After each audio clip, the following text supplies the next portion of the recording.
Doctor Yunus এই বৈঠকের মাধ্যমে সম্পর্কটা নর্মালাইজ করার জন্য একটা স্টেপ নিয়েছেন এবং এইটার ইমপ্লিকেশনগুলি আমরা ভবিষ্যতে দেখব, কারণ আপনার ফরেন সেক্রেটারি লেভেল মিটিং হবে, অ্যাডভাইজার মানে মিনিস্টারিয়াল বিভিন্ন রকমের মিটিং হবে এবং সেই সাথে দুটো দেশ তো পাশাপাশি, অর্থাৎ 5ই অগস্টের পরবর্তী সময়ে সরকার প্রধান লেভেলে কিন্তু কোনো ডিসকাশন হয়নি এবং সাধারণত পৃথিবীর সব জায়গাতেই নর্ম যে ইমিডিয়েট প্রতিবেশী দেশগুলির সাথে মানে সরকার প্রধান লেভেলে কন্টিনিউয়াস যোগাযোগটা রাখা, কারণ অনেক বিষয় থাকে, বর্ডার থাকে, সিকিউরিটি থাকে,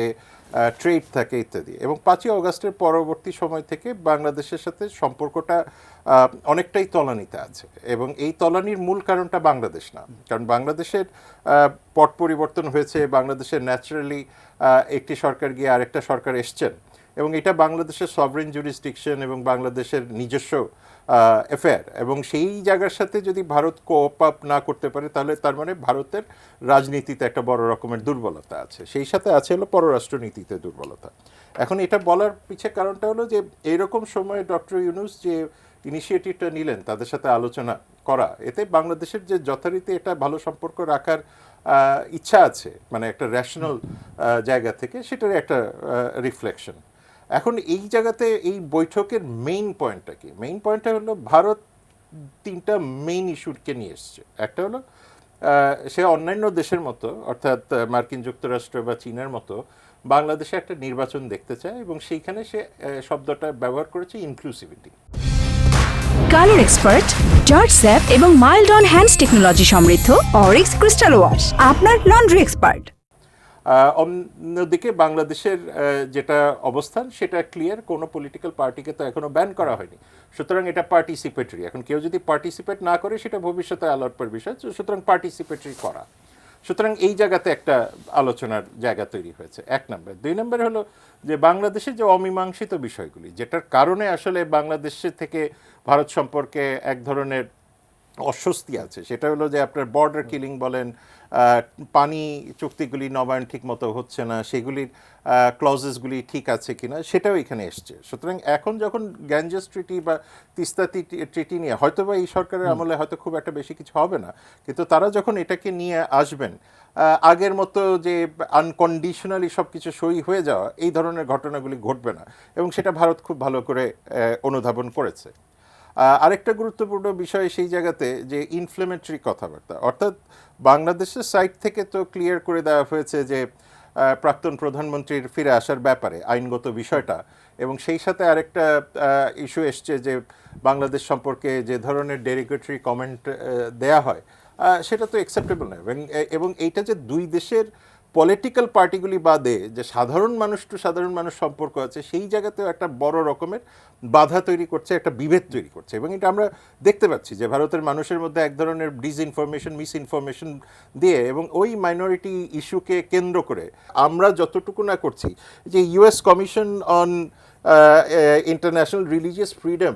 অর্থাৎ মার্কিন যুক্তরাষ্ট্রের পরম বন্ধু, পার্টিকুলারলি বিজেপি পলিটিক্যাল পার্টির পরম বন্ধু মার্কিন যুক্তরাষ্ট্র থেকেই তো এই রিপোর্টটা এসছে, এবং এই রিপোর্টের মধ্যেই তো বলা হচ্ছে যে মুসলমান বা মাইনরিটিদের বা এথনিক মাইনরিটিদের এগেনস্টে যে ধরনের হেট স্পিচ, মিসইনফরমেশন, ওয়াকফ নিয়ে যে নতুন করে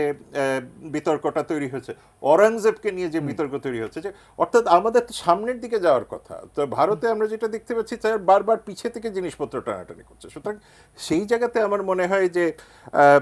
নরেন্দ্র মোদী যেটা বলেছেন যে এমন কোনো বক্তব্য দেওয়া উচিত না, সেটা আমার কাছে অন্তত মনে হয় যে তিনি তাদের লোকজনকেই এটা হয়তো বা বলেছেন। আমাদের এখানে হয়তো উপস্থাপনের ক্ষেত্রে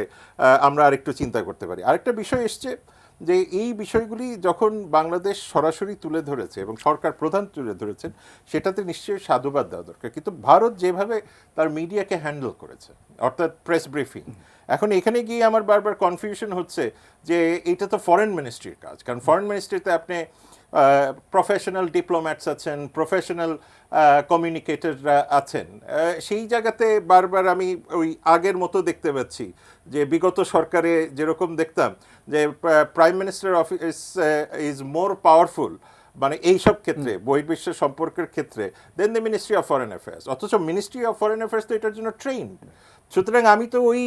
মানে একই সিনড্রোম দেখতে পাচ্ছি যে ফরেন মিনিস্ট্রির যেখানে এখানে ইন্টারফেয়ার করার কথা, সেই জায়গাতে প্রেস উইং থেকে বিভিন্ন রকমের বক্তব্য দেওয়া হচ্ছে, এবং এই বক্তব্যগুলি তো প্রফেশনালও কিনা আমার কাছে যথেষ্ট সন্দেহ এখন ইদানিং লাগছে। কারণ হলো যে আপনি যে কমিউনিকেশনটা মানুষের কাছে দিচ্ছেন সেটা তো ভারতের কাছেও যাচ্ছে। সুতরাং আজকে আরেকটা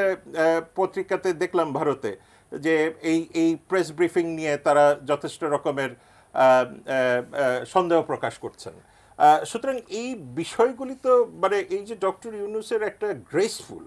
এবং ডক্টর ইউনূসের যে একটা পাওয়ারফুল এক্সার্ট অফ মানে যেটাকে বলবো যে ওনার ফরেন পলিসির যে একটা সাকসেস, এই জিনিসগুলিকে তো খাটো করে দিচ্ছে। সুতরাং সেই জায়গাতে আমি মনে করি যে ভিজিট অত্যন্ত সাকসেসফুল। আমার মনে হয় যে কমিউনিকেশনের ক্ষেত্রে আরও বড় রকমের চিন্তাভাবনা করা দরকার, এবং ভারতীয় মিডিয়াকে এটাও মনে রাখতে হবে যে ভারতীয় মিডিয়া মোটামুটি একটা প্রোপাগান্ডা মেশিন লেভেলে চলে গেছে।